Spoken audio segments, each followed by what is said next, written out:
Bismillahirrahmanirrahim. Assalamualaikum warahmatullahi wabarakatuh.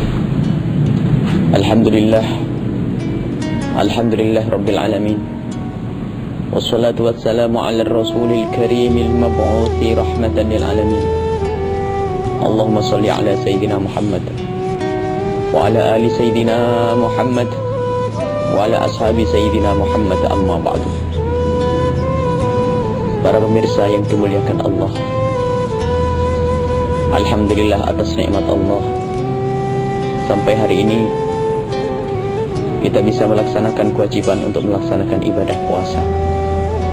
Semoga kita semua ini digolongkan oleh orang-orang yang dipilih oleh Allah, yang dicintai oleh Allah Subhanahu wa ta'ala. Dan jika ada di antara kita yang tidak berpuasa, semoga Allah memberikan hidayah, membimbingnya, sehingga di esok hari dia bisa menjadi ahli puasa. Kita akan melanjutkan perjalanan rohani kita. Pada saat ini kami akan memaparkan bagaimana seseorang bisa menyempurnakan ketakwaannya. Di antaranya adalah bagaimana kita menjalin hubungan baik dengan tetangga. Itu adalah iman.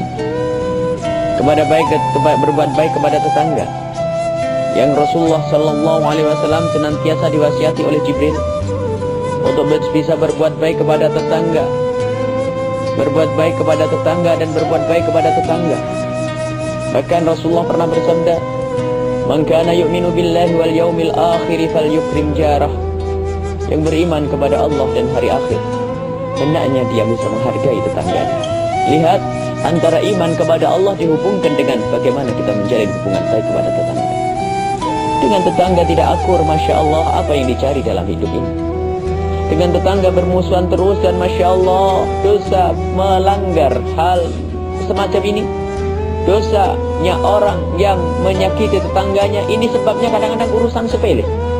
Mungkin yang di kota-kota ada urusan selokan, Masya Allah, urusan teras yang agak nonjol sedikit, urusan hal-hal parkir, banyak tamunya, tetangga banyak tamu, terus parkirnya sampai di depan rumahnya dipermasalahkan, Masya Allah.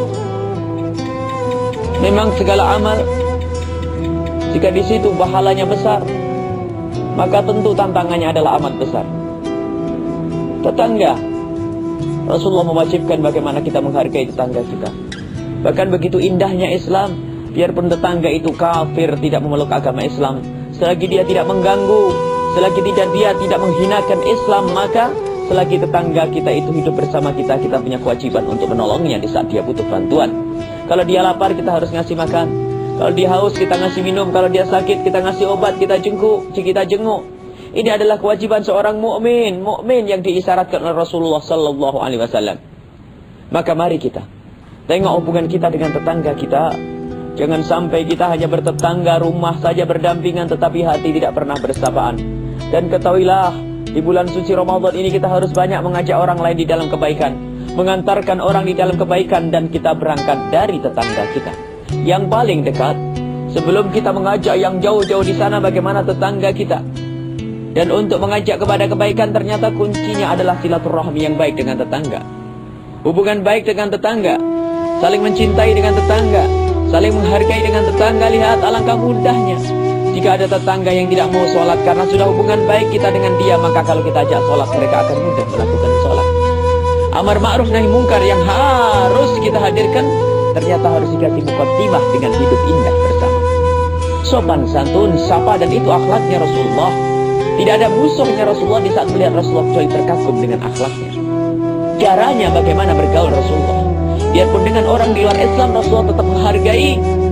Itu bukan toleransi. Di dalam Islam tidak ada istilah kalimat toleransi, sebab toleransi itu kan artinya, maknanya adalah sebetulnya kamu tidak boleh melakukan itu karena satu hal, maka saya perkenankan. Aslinya masih belum boleh, maka perlu ditoleransi. Tetapi dalam Islam bukan toleransi hidup dengan tetangga yang sekaligus yang dia itu tidak beragama Islam sekalipun. Kewajiban, bukan toleransi. Toleransi itu artinya tidak boleh, maka saat itu kita perkenankan. Tetapi di dalam Islam yang ada adalah kewajiban. Kalau ada tetangga yang kurang, bagaimana kita menghargainya? Kalau ada tetangga yang salah, bagaimana kita mengingatkannya? Tetangga yang lapar bukan kita tolerir, kita beri, kita kasih. Jika ada yang sakit, kita carikan obat. Itu yang ada di dalam Islam, dan alangkah indahnya Islam. Kemudian ini, dengan hubungan baik kepada tetangga, maka akan mudah bagi kita di saat kita ingin mengajak orang di dalam kebaikan, mengajak orang di dalam ketakwaan. Yang tidak pernah taraweh, Masya Allah, karena hubungan kita sudah baik, ibu-ibu ingin mengajak tetangganya taraweh, tapi dikasih mukaddimah dengan hidup bersama yang baik, saling indah. Maka di saat malam bulan Ramadan, ibu yang satu ini mengajak tetangganya untuk sholat taraweh. Mungkin yang diajak ini belum terbiasa melakukan sholat taraweh, belum terbiasa melakukan sholat taraweh, sehingga ogah-ogahan di saat diajak dia hanya bisa mengatakan, mukena saya tidak ada, mukena saya kotor. Banyak alasan tentang hal-hal yang semacam ini. Banyak hal-hal alasan untuk tidak mau sholat taraweh. Akan tetapi, karena sudah hubungan baik, maka saat itu dia tidak bisa menolak.